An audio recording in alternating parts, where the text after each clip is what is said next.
저는 오늘 시간 복잡도가 무엇인지 설명하고 이를 기준으로 삽입 정렬, 선택 정렬, 버블 정렬을 시간 복잡도를 기준으로 비교하도록 하겠습니다.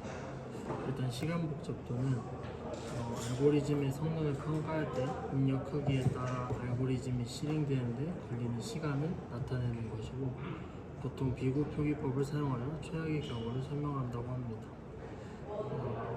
이를 기준으로 이제 수업 시간에 배운 세 가지의 정렬 알고리즘을 비교해 보도록 하겠습니다. 첫 번째는 삽입 정렬인데요. 삽입 정렬은 정렬되지 않은 데이터를 하나씩 꺼내서 이미 정렬된 부분에 적절한 위치에 삽입하는 방식입니다. 마치 사람들이 카드를 한 장씩 정렬하는 방식과 비슷하다고 볼 수 있습니다. 작동 과정은 두 번째 원소부터 시작하여 그 앞에 정렬된 원소들과 비교하고 적절한 자리를 찾아 그 위치에 삽입합니다. 이 과정을 모든 원소가 정렬될 때까지 반복한다고 생각하시면 됩니다. 최악의 경우에는 모든 원소가 역순으로 정렬되어 있을 텐데요. 그때는 이제 각 원소를 비교하여 자리를 찾는 데 시간이 많이 걸리지만, 배열이 이미 정렬된 상태라면 각 원소는 비교 후 바로 자리에 삽입되므로 최소 시간이 소요되게 됩니다. 그래서 삽입 정렬은 데이터가 거의 정렬되어 있는 경우에만 적합하며 작은 데이터 집합에서 성능이 좋다고 합니다. 그래서 이미 대부분 정렬된 데이터에서 삽입 정렬은 매우 효율적이고, 작은 배열이나 부분적으로 이미 정렬이 된 배열에서 사용하면 아주 좋은 알고리즘이라고 합니다. 두 번째는 선택 정렬인데요. 선택 정렬은 이제 배열에서 가장 작은 원소를 찾아 배열의 맨 앞에 놓고 이를 반복하여 정렬하는 방법입니다. 그래서 작동 과정은 정렬되지 않은 부분에서 가장 작은 원소를 찾고 이 원소를 배열의 맨 앞에 있는 원소와 교환을 합니다.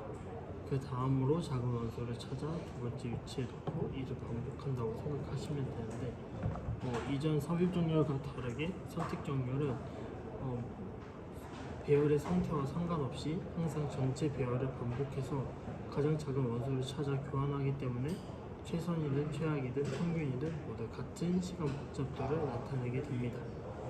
그래서 선택 정렬은 교환 횟수를 줄이고 싶을 때나 메모리 사용이 제한적일 때 사용하면 좋은데요.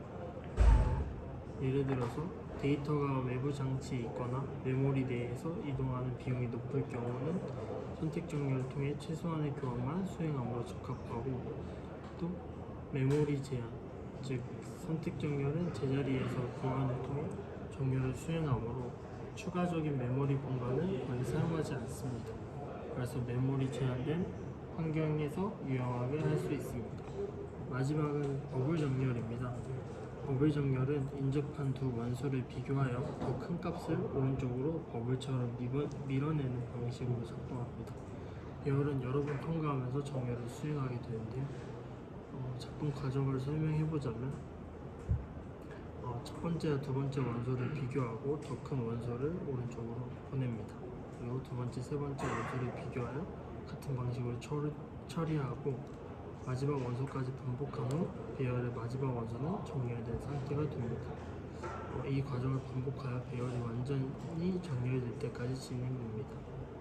최악의 경우에는 모든 원소가 마찬가지로 역순으로 정렬되어 있을 때 인접한 원소끼리 계속해서 자리를 바꾸는 과정이기 때문에 오래 걸리지만, 최선의 경우에는 배열이 이미 정렬된 상태라면 한 번의 패스로 정렬 완료를 확인하고 정렬을 종료시킬 수 있습니다.